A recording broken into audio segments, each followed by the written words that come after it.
Hello बच्चों, कैसे हैं आप? उम्मीद करती हूँ आप बढ़िया और एकदम मज़े में होंगे। तो आइए बच्चों, आज के अध्याय में हम पढ़ने वाले हैं शब्द विचार के बारे में। बच्चों, भाषा की सबसे छोटी इकाई वर्ण होती है। वर्णों के सार्थक मेल को शब्द कहते हैं। शब्द भाषा की दूसरी सबसे महत्वपूर्ण इकाई है। लेकिन वर्णों के सभी मेल शब्द नहीं होते, क्योंकि शब्द वही होता है जिसका कोई अर्थ होता है।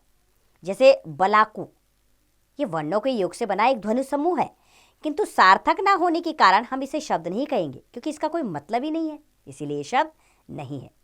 यदि इन्हीं वर्णों का क्रम बदल दिया जाए, जैसे गुलाब, तो इसे शब्द कहेंगे, क्योंकि यह सार्थक ध्वनि समूह है। आपको गुलाब शब्द से समझ में आ जाएगा कि हम किसके बारे में बात कर रहे हैं।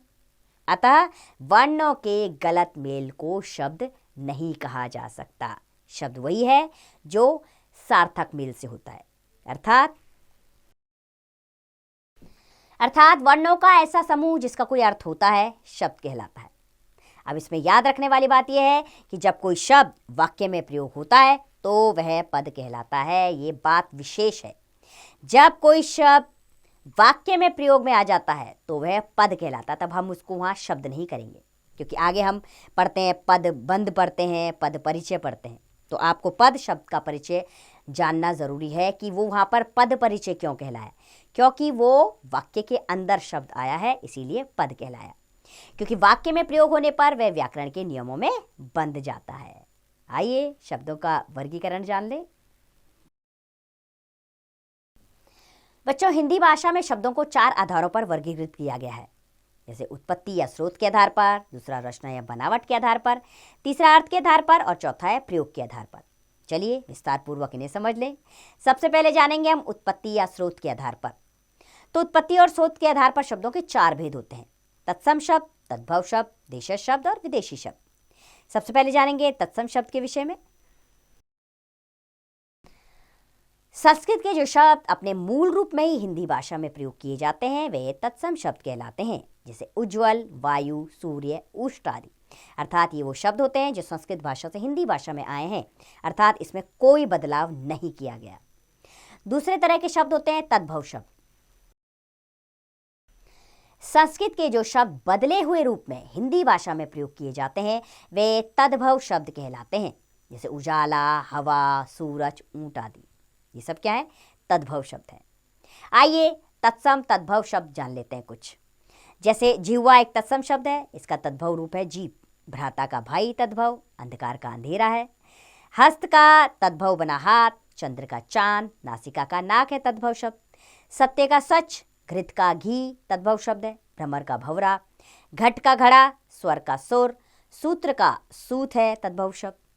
उलूक का उल्लू, कोकिल का कोयल, सप्त का सात, मयूर का मोर, नृत्य का नाच और वर्षा का तद्भव है बरखा। ऐसे ही और भी शब्द हैं हमारे पास, आइए उन्हें भी जान लें। जैसे पिपासा एक तत्सम शब्द है, इसका तद्भव रूप है प्यास। अंबा का तद्भव अम्मा, मुष्टि का मुट्ठी, मोष्टिक का मोती है तद्भव रूप। ताम्र का तांबा, अग्र का आगे, पक्व का पक्का, श्वास का सांस तद्भव रूप। आम्र का आम, निद्रा का नींद, रात्रि का रात्र, अश्रु का आंसू तद्भव शब्द है। कर्म का काम, दंत का दांत है तद्भव रूप। गृह का घर, कर्ण का कान, मुख का मुंह, वधु का बहू और वानर का बंदर है तद्भव रूप। दुग्ध का दूध, क्षेत्र का खेत है तद्भव रूप। तो ये तो हमने पढ़े तत्सम तद्भव शब्द। अब हम जानेंगे देशज शब्द। तो बच्चों, हिंदी भाषा में प्रयोग किए जाने वाले देश की विभिन्न क्षेत्रीय बोलियों से आए शब्दों को देशज शब्द कहते हैं। जैसे रोटी, खिड़की, टोली, गाड़ी आदि। ये शब्द सारे देशज शब्द हैं, अर्थात हमारी बोलियों से हमारी भाषा हिंदी भाषा के अंदर आए हैं। और चौथे प्रकार के होते हैं विदेशी शब्द। विदेशी शब्द हिंदी भाषा में प्रयोग किए जाने वाले विदेशी भाषाओं के शब्दों को विदेशी शब्द कहते हैं। ये शब्द अपने मूल रूप में ही हिंदी में प्रयोग किए जाते हैं। इन्हें आगत शब्द भी कहा जाता है। आइए हिंदी में प्रयोग किए जाने वाले कुछ विदेशी शब्द भी जान लें। सबसे पहले पढ़ेंगे हम अंग्रेजी शब्द जो हिंदी भाषा में आते हैं। अक्सर इन शब्दों का प्रयोग आप करते हैं अपनी हिंदी भाषा में। जैसे सिनेमा क्या है? एक अंग्रेजी शब्द, इसका हिंदी पर्याय है छविगृह। ड्राइवर हिंदी प्राय चालक, प्रिंसिपल का हिंदी प्राय है प्रधानाचार्य, टेलीफोन दूरभाष, एडवर्टाइजमेंट यानी विज्ञापन, जेल कारागार, पार्लियामेंट यानी संसद, गवर्नर यानी कि राज्यपाल, हॉस्टल यानी कि छात्रावास, मिनिस्टर मंत्री, रिजर्वेशन आरक्षण, पोस्ट ऑफिस डाकघर को, डिग्री उपाधि, कंट्रोल नियंत्रण, एडिटर संपादक, क्लर्क लिपिक, चेयरमैन अध्यक्ष, जज यानी कि न्यायाधीश, इंस्पेक्टर यानी कि निरीक्षक, यूनिवर्सिटी यानी विश्वविद्यालय, असेंबली यानी कि सभा, करेंसी यानी कि मुद्रा और फाइल यानी संचिका। सैटेलाइट का हिंदी प्राय क्या है? उपग्रह। ये तो थे हमारे अंग्रेजी के शब्द जो अक्सर हमारी हिंदी भाषा में आते हैं। अब पढ़ेंगे हम फारसी के शब्द। इसमें आने वाले शब्द हैं, जैसे पहला है शर्म, इसका हिंदी प्राय है लज्जा, चिराग का हिंदी प्राय दीपक, स्याही का मसी, चीज़ का हिंदी प्राय है वस्तु, उम्मीद का आशा, सफ़ेद का श्वेत, बू का गंध, आसमान का आकाश है हिंदी प्राय, और अंदाज़ा का हिंदी प्राय है अनुमान, तनख्वाह का हिंदी प्राय है वेतन, और शादी का हिंदी प्राय यानी हिंदी में इसका मतलब है विवाह, बीमार का अर्थ है रोगी। अब पढ़ेंगे हम अरबी के शब्द। अरबी के शब्द जैसे वास्ता, इसका हिंदी प्राय है संबंध, जलसा का अर्थ है हिंदी में समारोह, और इशारा का अर्थ है संकेत। आगे है अरबी के शब्द और भी, जैसे तकदीर, इसका हिंदी प्राय है भाग्य, खत का पत्र, तारीख का दिनांक, इंतजार का प्रतीक्षा, हवा का वायु, इस्तीफा का त्याग पत्र, सहफा का पृष्ठ, अखबार का हिंदी प्राय है समाचार पत्र, वकील का अधिवक्ता, लायक का योग्य, और फायदा का लाभ, रुखसत का हिंदी प्राय है विदा, और माफ़ी का अर्थ है क्षमा, सुबह का प्रातः, किताब का हिंदी प्राय है पुस्तक। आइए कुछ अन्य भाषाओं के शब्द भी जान लें। जैसे रूसी के शब्द हैं स्पुतनिक, रुबल। तुर्की के शब्द आते हैं हमारी हिंदी भाषा में, जैसे कुली, कैंची, तोप, चाक, कुर्ता आदि। पुर्तगाली शब्द भी आते हैं हिंदी भाषा में, जैसे कि इस्पात, बाल्टी, ऑलपिन, अलमारी आदि। ये सब विदेशी भाषाओं से हमारी हिंदी भाषा में आए हुए शब्द हैं। अब दूसरे प्रकार के हमारे शब्द हैं रचना या बनावट के आधार पर शब्द। इनके 3 भेद होते हैं, रूढ़ शब्द, यौगिक शब्द और योग रूढ़ शब्द। चलिए इन्हें भी जान लें। सबसे पहले पढ़ते हैं रूढ़ शब्द। तो बच्चों, जिन शब्दों के सार्थक खंड यानी टुकड़े ना किए जा सकें उन्हें रूढ़ शब्द कहते हैं, जैसे बिल्ली, शेर, घर, बॉल आदि। आप इन्हें अगर तोड़ना चाहें तो इनका कोई अपना अर्थ नहीं निकलेगा, इसीलिए ये रूढ़ शब्द है। दूसरे तरह के शब्द होते हैं यौगिक शब्द, अर्थात जो शब्द एक से अधिक सार्थक खंडों से मिलकर बनते हैं उन्हें यौगिक शब्द कहते हैं। जैसे पाठ जमा शाला, पाठशाला, इसमें पाठ का भी अपना अर्थ होता है और शाला का भी अर्थ होता है। दूध जमा वाला है अर्थात दूध वाला, तो ये शब्द यौगिक शब्द होते हैं। तीसरे होते हैं योग रूढ़ शब्द। बच्चों, 2 या 2 से अधिक शब्दों से मिलकर किसी विशेष अर्थ को प्रकट करने वाले शब्दों को योग रूढ़ शब्द कहते हैं। जैसे 10 जमा आनंद, दशानन, जिसका अर्थ है 10 सिर वाला अर्थात रावण, अर्थात किसी विशेष अर्थ की ओर ये संकेत करता है, तो ये योग रूढ़ शब्द होते हैं।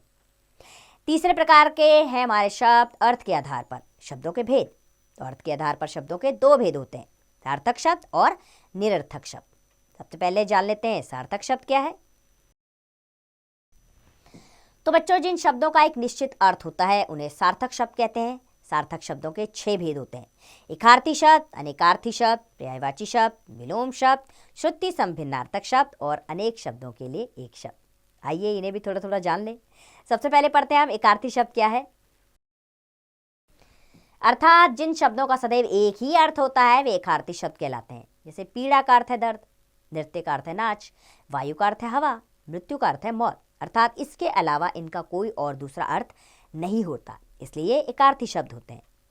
दूसरे तरह के शब्द हैं अनेकार्थी शब्द, अर्थात जिन शब्दों के एक से अधिक अर्थ होते हैं वे अनेकार्थी शब्द कहलाते हैं। जैसे वर्ण का अर्थ अक्षर भी होता है, रंग भी होता है और जाति भी होता है। जीवन का अर्थ जिंदगी भी होता है, जल भी होता है और वायु भी होता है, इसीलिए ये अनेकार्थी शब्द होते हैं। तीसरा है पर्यायवाची शब्द, अर्थात किसी शब्द का समान अर्थ प्रकट करने वाले शब्द पर्यायवाची शब्द कहलाते हैं। जैसे उद्यान, को बाग, बगीचा और वाटिका भी कहते हैं। हर्ष यानी खुशी, प्रसन्नता और आनंद, इन शब्दों का भी अर्थ यही होता है। चौथे होते हैं विलोम शब्द। किसी शब्द का विपरीत यानी उल्टा अर्थ बताने वाले शब्द विलोम शब्द कहलाते हैं। जैसे विरोध का विलोम हुआ समर्थन, घृणा का विलोम प्रेम। ये सब क्या है? विलोम शब्द है। पांचवा है श्रुति संभिन्नार्थक शब्द। तो बच्चों, ऐसे शब्द जो सुनने में तो लगभग समान लगते हैं किंतु जिनके अर्थ भिन्न भिन्न होते हैं, श्रुति संभिन्नार्थक शब्द कहलाते हैं। जैसे कर्म का अर्थ है कार्य और क्रम का अर्थ है लगातार, अर्थात कर्म और क्रम को अगर हम जल्दीबाजी में बोलें तो एक जैसे लिखेंगे, लेकिन दोनों के अर्थ अलग हैं। देव का अर्थ है देवता और दैव का अर्थ है भाग्य। ये होते हैं हमारे श्रुति संभिन्नार्थक शब्द। छठे नंबर पे आता है बच्चों अनेक शब्दों के लिए एक शब्द, अर्थात ऐसे शब्द जो अनेक शब्दों के स्थान पर प्रयोग किए जाते हैं, अर्थात लंबे चौड़े शब्द ना लिखकर एक शब्द में इसका अर्थ बता दिया जाता है। ऐसे शब्द अनेक शब्दों के लिए एक शब्द कहलाते हैं। जैसे जिसमें दया ना हो, इतना सारे शब्द ना लिखकर एक शब्द लिख देते हैं दयालु, इससे हमें इसका अर्थ पता लग जाता है। गणित को जानने वाला, जैसे गणितज्ञ। ये सब क्या है? अनेक शब्दों के लिए एक शब्द है। अब जानेंगे बच्चों हम निरर्थक शब्द क्या है। तो बच्चों, कुछ शब्द ऐसे भी होते हैं जिनका स्वतंत्र रूप से कोई अर्थ नहीं होता, फिर भी वे किसी अन्य शब्द के साथ प्रयोग किए जाते हैं। जैसे खाना वाना लिया नहीं, यहाँ वाना शब्द का स्वयं में कोई अर्थ नहीं है, परंतु यह इत्यादि के अर्थ में प्रयुक्त हुआ है। इसी प्रकार अनार वनार, पानी वानी, चाय वाय, इसमें वनार, वानी तथा वाय निरर्थक शब्द है, लेकिन सार्थक शब्दों के साथ आने पर इनका भी विशेष महत्व इसमें बन जाता है। तो ये तो थे निरर्थक शब्द। अब हम जानेंगे चौथे प्रयोग के आधार पर शब्दों के भेद। जो दो तरह के शब्द होते हैं, विकारी शब्द और अविकारी शब्द। तो सबसे पहले पढ़ेंगे हम विकारी शब्द। तो बच्चों, वाक्य में प्रयोग करते समय जिन शब्दों के रूप में लिंग, वचन, कारक तथा काल के कारण परिवर्तन आता है, वह विकारी शब्द कहलाते हैं। ये 4 प्रकार के होते हैं: संज्ञा, सर्वनाम, विशेषण तथा क्रिया। जैसे लड़का गया, लड़की गई, इसमें लिंग के कारण परिवर्तन आ गया, गया से गई हो गया। वह जाएगा, वे जाएंगे, वचन के कारण परिवर्तन, इसमें वचन के कारण परिवर्तन आया क्रिया में। लड़का गीत गाता है, लड़के ने गीत गाया, इसमें कारक के कारण परिवर्तन आ गया, ने कारक आया जिसके कारण क्रिया बदल गई। वह विद्यालय जाता है, वह विद्यालय गया, इसमें काल के कारण परिवर्तन, अर्थात समय परिवर्तित हुआ तो आपकी क्रिया भी परिवर्तित हो गई। दूसरे होते हैं अविकारी शब्द। बच्चों, वाक्य में प्रयोग करते समय जिन शब्दों के रूप में लिंग, वचन, कारक तथा काल के कारण परिवर्तन नहीं आता है, वे अविकारी शब्द कहलाते हैं। ये भी 4 प्रकार के होते हैं: क्रिया विशेषण, संबंध बोधक, समुच्चय बोधक तथा विस्मयादि बोधक। जैसे कि लड़का धीरे धीरे चलता है, लड़की धीरे धीरे चलती है। बूढ़ा व्यक्ति लकड़ी के सहारे चलता है, बूढ़े व्यक्ति लकड़ी के सहारे चलते हैं। गांधी जी सत्य और अहिंसा के पुजारी थे।